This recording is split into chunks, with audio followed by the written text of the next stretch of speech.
Cam छो public. तो आज हम करने वाले हैं स्टैंडर्ड 10th का साइंस का चैप्टर 1।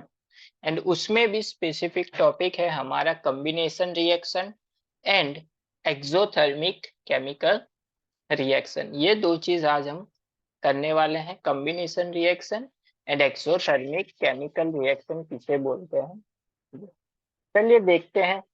आपकी टेक्स्ट बुक में एक्टिविटी दी हुई है 1.4, उसके ऊपर से ये टॉपिक हम समझेंगे। एक्टिविटी 1.4 में क्या है कि फॉर्मेशन ऑफ स्लेक लाइम, हमको क्या बनाना है, स्लेक लाइम यहाँ पे बनाना है। बाय द रिएक्शन ऑफ, किसके साथ रिएक्शन करना है, कैल्शियम ऑक्साइड विथ वाटर। यानी कि कैल्शियम ऑक्साइड में क्या मिक्स करना है, वाटर, एंड हमको क्या बनाना है, स्लेक लाइम बनाना है। चलिए देखते हैं कैसे बनाएंगे। तो इसकी फिगर कुछ इस तरह से होगी। यहाँ पे फिगर में हम देख सकते हैं कैल्शियम ऑक्साइड के कुछ टुकड़े हैं जिसमें हमने क्या किया है, वाटर ऐड किया है। चलिए, तो ये प्रैक्टिकल कुछ इस तरह से होगा। Take a small amount of calcium oxide, यानी कि थोड़े से हमको क्या लेने हैं, कैल्शियम ऑक्साइड के टुकड़े लेने हैं। और अ लाइम, क्विक लाइम, उसे क्या बोलते हैं, क्विक लाइम भी बोलते हैं कैल्शियम ऑक्साइड को भी। लाइम इन अ बीकर, यानी कि एक बीकर में उसको कलेक्ट करना है। उसके बाद क्या करना है, स्लोली एडेड वाटर, यानी कि हमको क्या करना है, धीरे धीरे इसमें क्या करना है, वाटर ऐड करना है।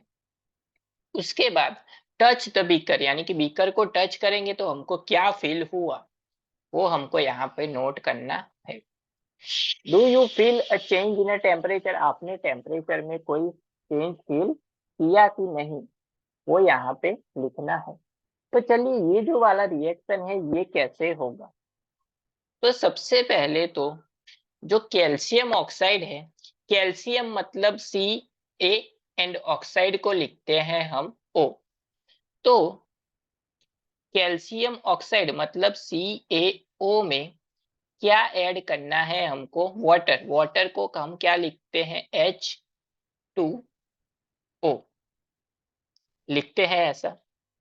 ये दोनों मिक्स होके क्या बनेगा, यहाँ से ओ ओ मिक्स होगा मतलब O2H2 तो है ही, यानी कि यहाँ पे फॉर्म होगा CaOH ट्वाइस, यानी कि क्या बनेगा यहाँ पे, प्लस। आप जब ये क्या बना हमारा, ये बना कैल्शियम, एंड ये जो OH लिखा उसे हम बोलते हैं हाइड्रोक्साइड। हाइड्रो मतलब H एंड ऑक्साइड मतलब कि O, कैल्शियम हाइड्रोक्साइड। यहाँ पे आपकी नई चीज एक आई, हाइड्रोक्साइड को आपको ये नोट कर देना है कि हाइड्रोक्साइड मतलब क्या होता है, OH होता है। प्लस ये जब आप इस बीकर को टच करोगे ना, तो क्या होगा, ये जो वाटर है वो बना, वो क्या होगा, बीकर हीट हुआ होगा, यानी कि बीकर जो है गर्म हो चुका होगा। तो ऐसा क्यों हुआ, अभी ये जो हमने कैल्शियम ऑक्साइड लिया था ना, वो एक्चुअली होता क्या है, हम जो दीवार पे जो व्हाइट कलर का पेंट करते हैं ना, चूना, वो होता है। उसमें अगर आप घर पे कभी गांव में कभी किया हो तो इसके टुकड़े आते हैं, उसमें अगर पानी ऐड करो ना, तो वो क्या करता है, एकदम सी हीट होता है और उसके गर्म बुलबुले बाहर निकलते हैं, एंड वो फॉर्म होता है CaOH ट्वाइस, जिसे हम क्या करते हैं, उस लिक्विड को दीवार पे पेंट करते हैं। एंड ये क्या करेगा, ये आगे, वो हम आगे की रिएक्शन आती है, इसके बाद आगे ये क्या बना, व्हाइट कलर का लिक्विड बन गया, जिसके क्या होगा, हीट जनरेट होगी। मतलब कि हम क्या पढ़ रहे थे, कॉम्बिनेशन रिएक्शन। तो कॉम्बिनेशन रिएक्शन एक्चुअली होता क्या है कि यहाँ पे हमने क्या किया, दो चीजें मिक्स की और सिर्फ एक ही चीज बनी हमारी। यानी कि कॉम्बिनेशन रिएक्शन की डेफिनेशन ऐसी आएगी, a single product is form, यानी कि प्रोडक्ट एक ही मिलेगा हमको, किसको यूज करके, दो रिएक्टेंट को यूज करके। फ्रॉम टू और more reactant is known as a combination reaction. तो कॉम्बिनेशन रिएक्शन किसे बोलते हैं हम? जब हम रिएक्टेंट दो से ज्यादा हो या फिर दो हो तो एक ही प्रोडक्ट मिलना चाहिए, तो उसे हम क्या बोलेंगे? Combination reaction. यानी कि ये दोनों कंबाइन होके सिर्फ एक प्रोडक्ट हमको मिला, तो इसे बोलेंगे हम कॉम्बिनेशन रिएक्शन। हीट तो एक्स्ट्रा है, वो यहाँ पे काउंट नहीं होगी। तो कॉम्बिनेशन रिएक्शन सिंपल है कि दो चीजों को मिक्स करो, एक चीज बने, तो उसे क्या बोलेंगे हम? Combination reaction. यहाँ पे ये प्रैक्टिकल किया हमने। उसके बाद देखते हैं आगे। Let us discuss some more example of combination reaction. Combination reaction के और एग्जांपल हम देखते हैं, जैसे कि है बर्निंग ऑफ कॉइल। यानी कि कॉइल मतलब क्या हुआ? कोलसा, कार्बन, कार्बन मतलब सी, प्लस बर्न होगा। बर्न किसकी प्रेजेंस में होगा? एयर की, मतलब O2 की प्रेजेंस में। ये क्या ले लिया? कार्बन मतलब कॉइल, कोलसा ले लिया, उसको हमने क्या किया?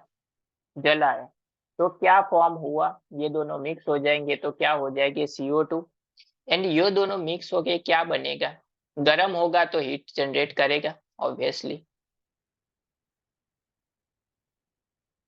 अब इसके बाद देखते हैं और एक एग्जांपल। यहाँ पे भी ये हुआ, दो चीजें मिक्स होके एक ही प्रोडक्ट हमको मिला। उसके बाद देखते हैं सेकेंड एग्जांपल की फॉर्मिंग ऑफ वाटर। क्या बनाना है हमको? वाटर। किसको यूज करके? H2 एंड O2 को यूज करके। चलिए बना देते हैं। मतलब कि H2 प्लस O2 क्या बना? H2O हमको बनाना है। ऑक्सीजन के 2 मोल है तो यहाँ पे 2 ले लेते हैं। हाइड्रोजन कितने हो गए? 4।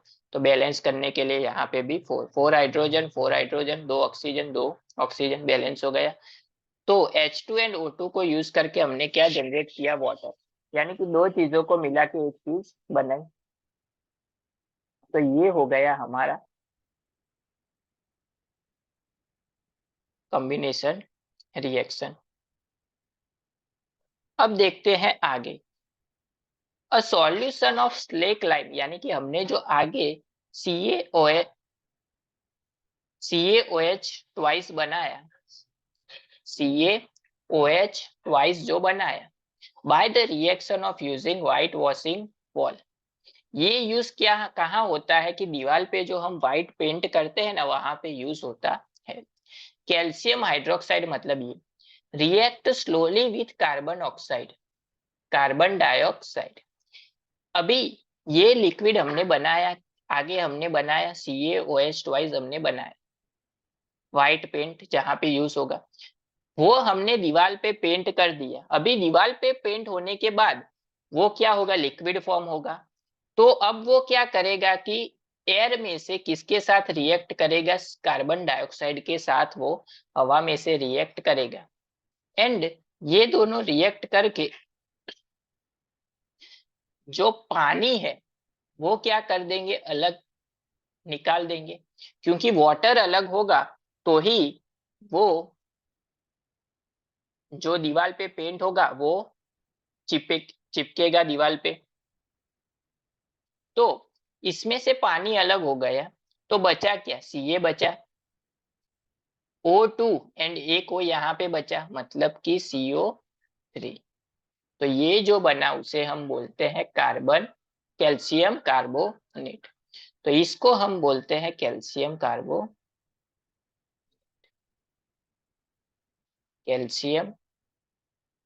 कार्बोनेट।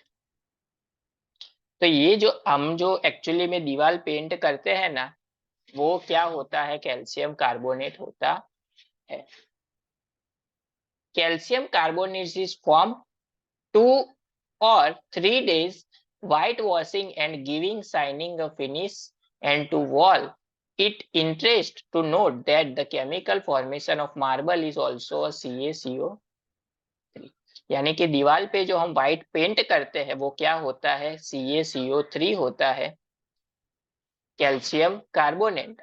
और अगर हम जो नीचे फ्लोरिंग पे जो व्हाइट मार्बल लगाते हैं ना, वो भी क्या होता है? CaCO3 ही होता है।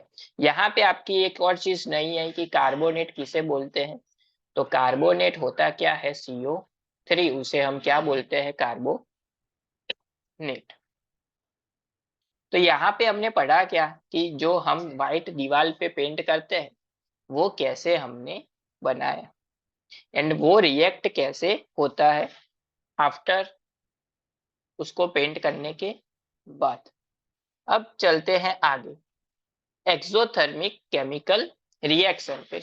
बहुत ही सिंपल चीज है, एक्सोथर्मिक केमिकल रिएक्शन किसे बोलते हैं कि जब reaction in which heat is release, यानी कि कोई भी रिएक्शन आप करो उसमें से हीट रिलीज हो यानी कि हीट जनरेट हो, उसे हम क्या बोलेंगे, एक्सोथर्मिक केमिकल रिएक्शन। हमने आगे देखा, यहाँ पे देखो, यहाँ पे हमने देखा कि CaCO3 मतलब CO3 हुआ तो हीट जनरेट यहाँ पे हुई। वैसे ही यहाँ पे एक्सोथर्मिक रिएक्शन किसे बोलते हैं, reaction in which heat is released among the formation of product is called the exothermic reaction।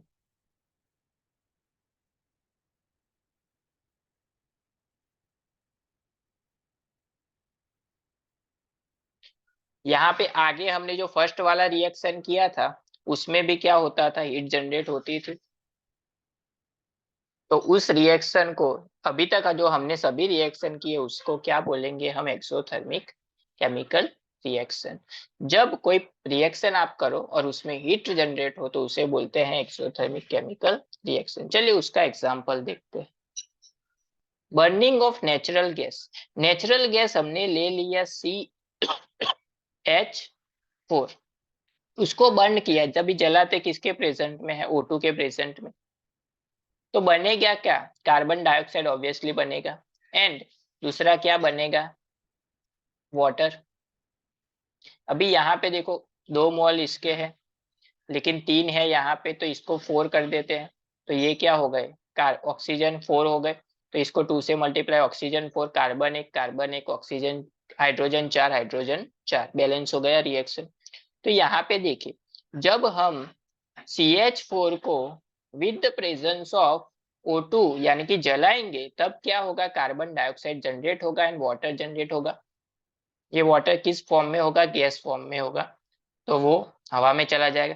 Carbon dioxide generate हुआ मतलब किसी भी चीज को अगर हमने जलाया तो ऑब्वियसली बात है कि क्या जनरेट होगी, हीट जनरेट होगी। तो इस वाले रिएक्शन में भी हीट रिलीज हुई, मतलब कि इस रिएक्शन को कि भी क्या बोलेंगे हम, एक्सोथर्मिक रिएक्शन बोलेंगे। तो ये हो गई हमारी नॉर्मल, जब रिएक्शन हम करेंगे तब हीट जनरेट होती है। लेकिन हमारी डेली लाइफ में ये कहाँ पे यूज होता है कि we all know that we need a energy to stay alive, यानी कि हमको जीने के लिए क्या चाहिए, एनर्जी चाहिए। We get this energy from the food we eat, यानी कि हम वो एनर्जी कहाँ से कलेक्ट करते हैं, जो हम खाना खाते हैं उसमें से। यानी कि डाइजेस्ट सिस्टम में food is broke down and into a simple substance, यानी कि हमने जो खाना खाया वो क्या होगा, सिंपल फॉर्म में कन्वर्ट होगा। उसके बाद फॉर एग्जाम्पल मान लेते हैं कि हमने खाए, राइस खाया, पोटेटोज खाए, ब्रेड खाया, कंटेनिंग उसमें क्या होता है, कार्बोहाइड्रेट होता है। इस कार्बोहाइड्रेट, ये जो हमने कार्बोहाइड्रेट खाया वो हमारे शरीर में जाके क्या बनेगा, ग्लूकोज बनेगा। आपने देखा होगा कि किसी भी इंसान को अगर हॉस्पिटल में एडमिट करते हैं तो सबसे पहले क्या करते हैं, उसको ग्लूकोज की बोतल चढ़ाते हैं। तो शरीर में एनर्जी लाने के लिए हमको कौन सी चीज इंपॉर्टेंट है, ग्लूकोज। तो हमने जो राइस खाए, पोटैटो खाए, ब्रेड खाए, उससे हमारे शरीर में क्या जनरेट होगा, ग्लूकोज जनरेट होगा। दिस ग्लूकोज कंबाइन विथ, अभी ये ग्लूकोज किसके साथ रिएक्ट करेगा, ऑक्सीजन के साथ रिएक्ट करेगा, एंड क्या मेक करेगा वो हम देखते हैं। चलिए इसका रिएक्शन है, ग्लूकोज का इक्वेशन होता है C6H12O6, ये होता है ग्लूकोज का केमिकल फॉर्मूला। अभी ये जो ग्लूकोज तो हमारे बॉडी में पहुंच गया, अभी ये रिएक्ट किसके साथ करेगा, तो ये रिएक्ट करेगा O2 के साथ। अभी O2 हमारे शरीर में कहां से जाएगा, जब हम श्वास लेंगे, मतलब जब हम ब्रीथ करेंगे तो O2 एयर में से हमारे शरीर में जाएगा, एंड शरीर में जाने के बाद ये दोनों क्या करेंगे, एक दूसरे के साथ रिएक्ट करेंगे। जब ये दोनों एक दूसरे के साथ रिएक्ट करेंगे तो क्या मेक होगा, कार्बन डाइऑक्साइड, जो कि हम हमारे शरीर में से जब कार्बन डाइऑक्साइड बाहर निकालते हैं, तब तब वो कौन सा कार्बन डाइऑक्साइड निकलता है बाहर, जो हमारे शरीर में फॉर्म हुआ है कार्ब ग्लूकोज से एंड ऑक्सीजन से जो फॉर्म हुआ है वो बाहर निकलता है। उसके अलावा शरीर में फॉर्म होता है वाटर, ऑब्वियस सी बात है, प्लस मिलता है हमको क्या, एनर्जी। एनर्जी मतलब heat, one type of heat. जब हम कार्बन डाइऑक्साइड बाहर निकालेंगे तब आप अपने मुंह के सामने हाथ रखोगे और मुंह से कार्बन डाइऑक्साइड बाहर निकालोगे तो क्या लगेगा, वो गर्म होगा, यानी कि वो क्या होगा, हीटेड होगा। चलिए इस रिएक्शन को बैलेंस करते हैं। कार्बन यहाँ पे 1 है लेकिन यहाँ पे 6 है, तो इसको भी 6 कर लेते हैं, हो गया 6। अभी यहाँ पे देखिए ऑक्सीजन, यहाँ पे कितने हैं, 6 एंड 2 8। यहाँ पे 8 है लेकिन यहाँ पे 9 है, तो इसको बैलेंस करने के लिए क्या करेंगे, यहाँ पे हाइड्रोजन देखिए कितने हैं, 12, लेकिन यहाँ पे तो 2 ही है, तो इसको 6 से मल्टीप्लाई करना पड़ेगा। तो हाइड्रोजन कितने हो गए, 12 12 हो गए, कार्बन 6 हो गए, 6 हो गए। ऑक्सीजन की बारी, ऑक्सीजन यहाँ पे 6 एंड 2 8 है, यहाँ पे ऑक्सीजन 8 है, यहाँ पे कितने हैं, 6 इंटू 2 12, 12 प्लस 6 18, यानी कि अगर 6 से मल्टीप्लाई करें तो क्या होगा, 6 इंटू 2 12, 12 एंड 6 18 हो गए, यहाँ पे भी 18 हो गए, तो रिएक्शन बैलेंस हो गया। यानी जब हम कोई चीज खाते हैं तो वो हमारे शरीर में इस तरह से रिएक्शन होके वर्क करती है। मानो कि राइस खाया तो शरीर में जाने के बाद ग्लूकोज बना, ग्लूकोज जब हम इनहेल करेंगे ब्रेथ तो क्या होगा, ऑक्सीजन जाएगा शरीर में। जब हम कार्बन डाइऑक्साइड बाहर निकालेंगे वाटर जनरेट होगा, एंड क्या जनरेट होगी, शरीर में एनर्जी जनरेट होगी। एनर्जी मतलब वन टाइप ऑफ हीट, यानी कि हमारे शरीर में जो आपको एग्जाम में पूछा जाए कि हमारी बॉडी में कौन सी रिएक्शन होती है खाना खाने के बाद, तो उसे कौन सी रिएक्शन बोलते हैं, एक्सोथर्मिक केमिकल रिएक्शन बोलते हैं, जो ग्लूकोज के साथ रिएक्ट होती है। एंड उसके अलावा थर्ड उसका एग्जाम्पल है एक्सोथर्मिक का, the decomposition of vegetable matters into a composite in also example of exothermic reaction, यानी कि जो खातर हम बनाते हैं कंपोजाइज, उसमें भी रिएक्शन जो वेजिटेबल वेस्ट होता है उसको डीकम्पोजाइज करने के लिए कौन सी, वो जब डीकम्पोजाइज होता है तो वो क्या होता है, हीट जनरेट करता है। तो ये भी एक एग्जाम्पल है एक्सोथर्मिक रिएक्शन